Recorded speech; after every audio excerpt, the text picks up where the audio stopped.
So, what if I told you that for millions of us, the path to painful, creaky joints, well, it isn't a sure thing? Today, we're going to build a really clear, science backed plan to slash your risk of osteoarthritis. And we're going to focus on the things that actually move the needle. Let's dive in.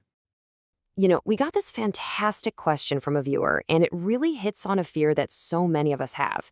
We just assume that getting older means our joints are going to start aching and giving out. But is that really true? Is it something we just have to live with? Well, the science says absolutely not, and we're about to show you exactly why. Okay, so just to make sure we're all on the same page, what are we even talking about with osteoarthritis? Think of it this way. You have this amazing, smooth, protective cushion on the ends of your bones called cartilage. It lets everything glide. Osteoarthritis is basically what happens when that cushion starts to wear down. And yeah, when that happens, things can get pretty painful and stiff. So, to build our action plan, we're going to structure this whole thing like a pyramid, right? We'll start at the bottom with the single biggest, most impactful thing you can do. Then we'll build on that with movement, diet, and yeah, even supplements. And then at the very end, we'll put it all together into a simple plan you can start using like today. Okay, let's get right to it. The absolute foundation of our pyramid.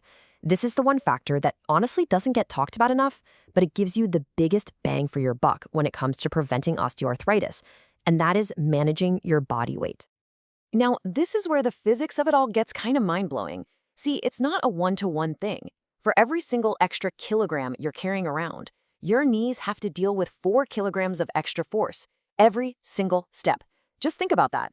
That constant multiplied pressure puts a massive amount of strain on your cartilage day in and day out. And that leads us to this. Just wow. This incredible finding from the huge Framingham study. What they found was that losing just 5 kilograms, that's only about 11 pounds, cut the risk of developing knee osteoarthritis in women by more than 50%. I'm going to say that again because it's that important. A pretty modest amount of weight loss cut the risk in half. That is a game changer. But here's the kicker. It is not just about the physical force. And this is so important. See, excess body fat isn't just sitting there. It's biologically active. It's constantly pumping out these pro-inflammatory chemicals that create this low-level chronic inflammation all through your body. And those chemicals actively encourage your cartilage to break down. So it's a devastating 1-2 punch. The physical stress from the outside and the chemical attack from the inside. All right, so let's move up to the next layer of our pyramid. If weight management is the foundation, then movement is the engine that keeps your joints running smoothly. I know so many people worry about wearing out their joints with exercise, but we're about to see why the exact opposite is true. So here is a wild piece of biology for you. Unlike pretty much every other tissue in your body, your cartilage has zero direct blood supply. None. So it can't get nutrients delivered the normal way. So how in the world does it stay healthy? Well, it depends completely on the fluid that's already inside your joints. And the only way to get that fluid moving around is, you guessed it, movement. And this is just the perfect illustration of how it works. I want you to think of your cartilage like a kitchen sponge. When you move, you compress the joint, squish. You squeeze out all the old fluid full of waste products. Then, when you relax that pressure, the sponge expands and soaks up all this fresh, nutrient-rich fluid. That cycle of compressing and releasing is literally how you feed your cartilage. If you don't move, you are basically starving it. And the great news is, you've got a whole toolbox to work with here. Big studies show that aerobic exercise can reduce pain just as well as taking something like an NSAID. Strength training, that builds up the muscles around the joint, creating these powerful, natural shock absorbers. And working on your flexibility with things like yoga or Pilates helps you move better, which protects your joints in the long run. So let's just put this fear to bed once and for all. Unless you are a truly elite, world-class athlete training for years at an insane intensity, you are not going to wear out your joints with normal exercise. For pretty much all of us, the real danger is sitting still. Physical inactivity is the real enemy here. Okay, so we've got our foundation, weight, and our engine, movement. Now let's talk about the fuel we put in the tank. Your diet has a huge role to play in either fanning the flames of inflammation or putting them out. And as we've seen, inflammation is right at the heart of osteoarthritis. This slide really just lays it all out, doesn't it? On one side, you've got something like a Mediterranean diet. It's loaded with things like colorful plants, omega-3s from fish, healthy fats from olive oil, all things that actively calm down inflammation in your body. But on the other side, you've got a diet packed with refined sugar and processed fats. And that does the exact opposite. It's like pouring gasoline on that inflammatory fire that's chewing away at your cartilage.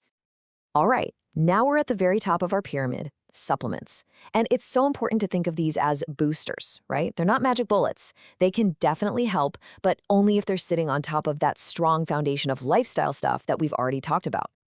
Let's do a quick lightning round of the stuff that actually has some science behind it. Vitamin K helps stop your cartilage from getting hard and brittle. Omega-3s, they show a small but real improvement in pain. Glucosamine and chondroitin are the actual building blocks of cartilage, but there's a catch there we'll get to in a sec. And then you've got curcumin from turmeric and boswellia, which are both potent plant-based anti-inflammatories.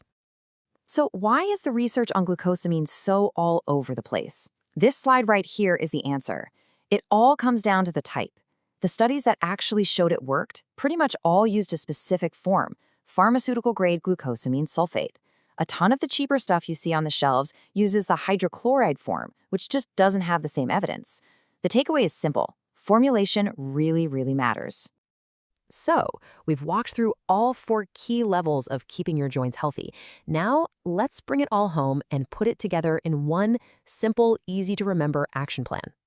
Let's build your pyramid. And there you have it. It is that simple. It all starts with the foundation, keeping a healthy way to take that physical and chemical stress off your joints. Then you've got your engine, moving your body every day to feed your cartilage. The fuel is that anti-inflammatory diet to cool things down from the inside. And then, and only then, you can add those boosters on top, like specific supplements for a little extra support.